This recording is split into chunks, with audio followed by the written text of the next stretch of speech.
Hola, bienvenidos a esta segunda clase de MATLAB. En esta clase vamos a profundizar en el concepto de vectores para ver un poco más de lo que podemos hacer con estas listas de números.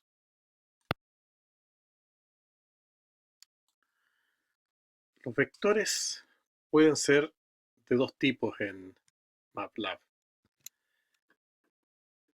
Un vector fila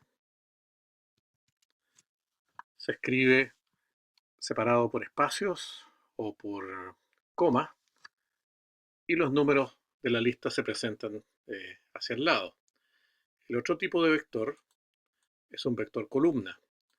Los vectores columna se escriben separados sus componentes por punto y coma, y MATLAB los escribe hacia abajo. Supongamos ahora que yo tengo dos vectores que son del mismo tipo y del mismo tamaño. Por ejemplo, tengo un vector X que tiene estas tres componentes, 5, menos 3 y 8, y otro vector Y que tiene las componentes 1, 7 y menos 6. Cuando dos vectores son del mismo tipo, del mismo tamaño, yo los puedo sumar y los puedo restar. Por ejemplo, digo x más y, y el resultado es un vector en que la suma se ha hecho componente a componente. 5 más 1 es 6, menos 3 más 7 es 4, y 8 menos 6 es 2.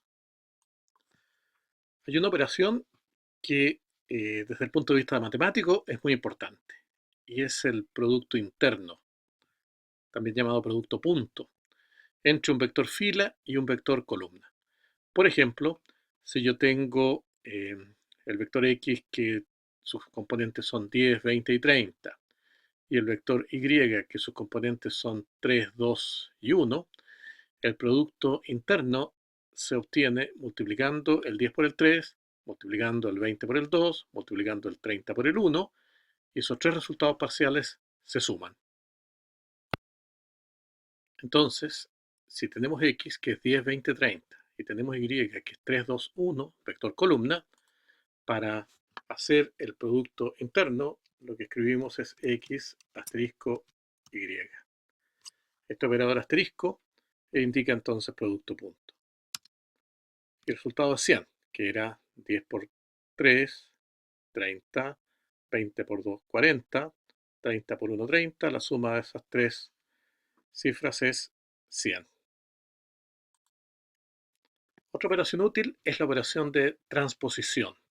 Si yo tengo un vector X, su vector transpuesto, que se escribe X', si X era un vector fila, se transforma en vector columna, y viceversa. Si era vector columna, se transforma en vector fila.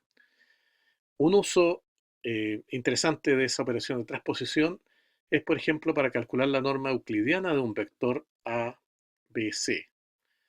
Esa norma euclidiana se define como la raíz cuadrada de la suma de los cuadrados, o sea, raíz de a cuadrado más b cuadrado más c cuadrado. Veamos cómo podemos hacer eso en MATLAB. Entonces, si tomamos nuestro vector X, cuyas componentes son 10, 20, 30, y le queremos calcular la norma euclidiana, lo que tenemos que hacer es calcular 10 al cuadrado más 20 cuadrado más 30 al cuadrado, y a todo eso tomarle raíz cuadrada. ¿Cómo hacemos eso en MATLAB? Podemos aprovechar esta operación de transposición. Si yo calculo X', si digo que es X',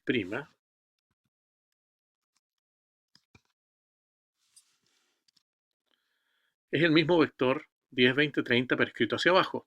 Y si yo ahora calculo X', o más bien X, producto interno con X', lo que vamos a obtener es el resultado de multiplicar la primera componente de X por la primera componente de X', O sea, eso me va a dar el 10 al cuadrado. Luego la segunda componente de x por la segunda componente de x', el 20 al cuadrado. Y luego la tercera componente de x por la tercera componente de x', que es el 30 cuadrado. Todo eso sumado a 1400. De modo que si yo quiero finalmente tener la norma euclidiana, tengo que hacer la raíz cuadrada, eso se escribe SQRT, de x por x'. 37.4166 es la norma euclidiana del vector x. En MATLAB hay una operación que es mucho más usada que este producto interno eh, y que se escribe punto asterisco. O sea, no asterisco, sino que punto asterisco. Se aplica a dos vectores que tienen que ser del mismo tipo, del mismo tamaño, y lo que hace es que va aplicando la operación de multiplicación entre la primera componente de un vector con la primera componente del otro, luego segunda componente del primer vector, segunda componente del otro y así sucesivamente, pero en lugar de sumar todos esos resultados parciales, los deja por separado. Por lo tanto, el resultado es otro vector que tiene el mismo tamaño que los vectores originales. Por ejemplo, si nosotros tenemos un vector x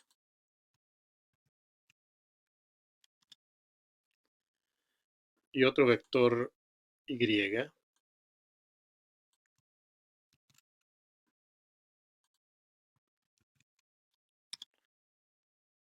y queremos calcular un vector z que sea el producto punto asterisco es mejor, digamos, para no confundirlo con el producto punto matemático, el producto punto asterisco entre x e y, lo que vamos a tener entonces como resultado es un vector que tiene cuatro componentes, porque los vectores x e y son de largo 4. La primera componente va a ser el resultado va a ser 5 por 2, va a ser 10. La segunda componente va a ser 3 por 1, la tercera componente va a ser 2 por 4 y la última, la cuarta componente va a ser 6 por 3. Veámoslo. Ahí tenemos entonces exactamente lo que habíamos pronosticado. Como un ejemplo, podemos aplicar esto para graficar la función x por seno de x en un cierto intervalo, x entre 0 y 6pi. El truco en este caso va a ser utilizar la operación punto asterisco para calcular x por seno de x, los valores de x por seno de x. Entonces lo que vamos a tener es un vector x, le vamos a aplicar la función seno para obtener otro vector que es seno de x, y si ahora aplicamos punto asterisco entre uno y otro, se van a ir multiplicando componente a componente, y por lo tanto en cada coordenada vamos a ir obteniendo el resultado de x por seno de x para ese punto específico. Veamos cómo queda. Entonces, lo primero que vamos a calcular es los valores de x,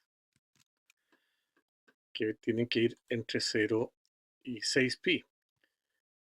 Ya vimos antes una manera de hacerlo, pero vamos a introducir una manera distinta ahora. Hay un operador que se llama linspace, que uno le da los dos extremos, punto inicial, punto final, y él se encarga de generar un vector de valores con suficiente espaciado como para que salga un gráfico bonito. Entonces vamos a dejar en manos de linspace la generación de los valores de x, y ahora vamos a calcular los valores de la función. Y como habíamos dicho, para eso vamos a hacer uso de el operador punto asterisco, y vamos a hacer entonces el punto asterisco entre x, que es un vector, y seno de x, que también es un vector. Son los senos de los valores de x. Y esto lo voy a ir calculando componente a componente, y por lo tanto me va a dar como resultado un vector y, que son los valores de la función x por seno de x. Y a esas alturas lo único que va quedando es decir plot de x, y,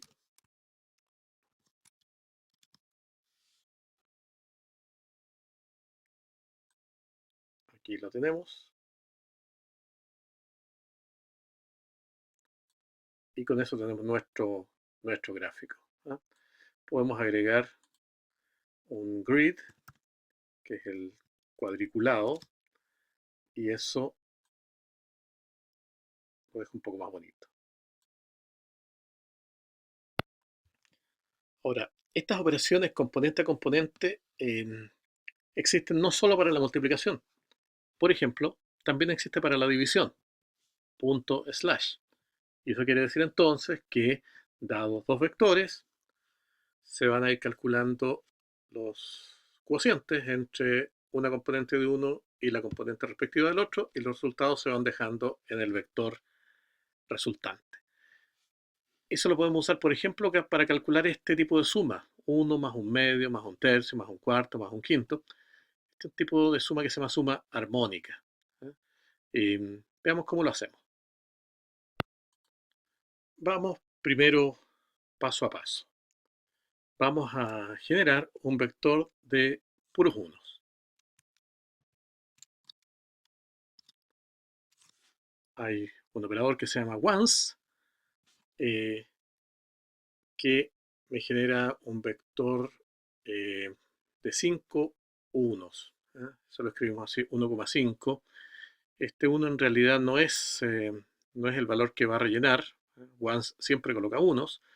Por el momento es una receta. Más adelante vamos a ver que cuando esto no es un 1, eso me genera no un vector, sino que una tabla de valores. Así que la receta por el momento es esta. Con eso tenemos un vector de puros unos, que van a ser los numeradores, ¿no es cierto?, en la suma armónica. Luego necesito los denominadores. Los denominadores los voy a llamar n, y van a ser los números del 1 al 5, ¿cierto? Y con esto estamos listos para calcular los cocientes: 1 dividido por 1, 1 dividido por 2, 1 dividido por 3, 1 dividido por 4, 1 dividido por 5, y eso lo puedo llamar frac, y la manera de hacerlo es usando el operador punto slash. Eso me calcula los cocientes componente a componente, y ahí los tenemos, ¿no es cierto? De modo que a esas alturas lo único que va faltando para completar la tarea es sumar todas las componentes de frac,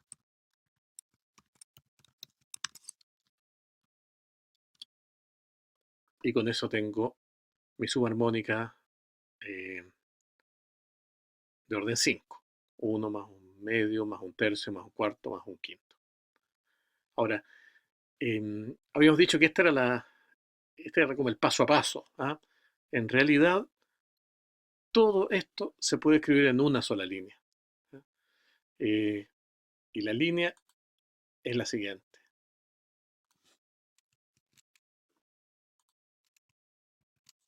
Ahí está. ¿Qué dice esa línea? Dice que hay que calcular el punto slash entre 1 y los números del 1 al 5. Lo que hay aquí abajo, el 1, 2.5 entre paréntesis, es un vector de los números del 1 al 5. Lo que hay a la izquierda, cuando es un escalar, y abajo lo que hay es un vector, este escalar automáticamente se transforma en un vector en que se repite el 1 la cantidad de veces que sea necesaria. Entonces, en realidad no tengo necesidad en este contexto de usar este operador once que había visto antes. Queda implícito. Hago el punto slash, y al resultado, sin necesidad de guardarlo en una variable temporal, le aplico suma de inmediato. Vamos. Y el resultado es el mismo que teníamos antes, por supuesto. Como un último ejemplo, vamos a plantear el corregir un test de alternativas. La idea es que vamos a tener dos vectores. Un vector va a ser la pauta, en que vienen las respuestas de las preguntas una por una. Y voy a suponer que las respuestas son un número del 1 al 5. Y si una cierta pregunta un alumno no la respondió, una respuesta omitida, eso va a ser un 0. Entonces mi primer vector es el vector de pauta. Y el segundo vector es el vector de las respuestas del alumno. Entonces, para corregir, lo que hay que hacer es ir comparando componente a componente y cada vez que son iguales, eso suma un punto. El operador que me permite comparar por igualdad se escribe igual igual. Es un doble signo igual y el resultado es un 0 o un 1. Si eran iguales, me entrega un 1, si no eran iguales, me entrega un 0. Y finalmente, si yo le aplico el operador de suma, voy a tener el puntaje total. Veamos entonces. Tenemos nuestra pauta. Supongamos que esas son las respuestas correctas, pregunta a pregunta, en el vector pauta. Y ahora, en este otro vector, coloquemos las respuestas del alumno. Fíjense ustedes, en la primera está correcta, la segunda la omitió, la tercera está correcta, la cuarta está mala, ¿no es cierto? Y así sucesivamente. Entonces, ¿qué es lo que yo tengo que hacer? Ir comparando componente a componente, eso lo hace el operador igual igual, y luego aplicarle la suma, y el resultado va a ser el puntaje obtenido por este alumno en este control, en este test. Veamos. Entonces, aquí tenemos nuestro puntaje, que va a ser la suma de todas las comparaciones por igualdad entre la respuesta del alumno y la pauta. En este caso, obtuvo 5 puntos. Con esto, completamos el video de esta segunda clase de MATLAB y los esperamos en clase para ejercitar todo lo que hemos aprendido.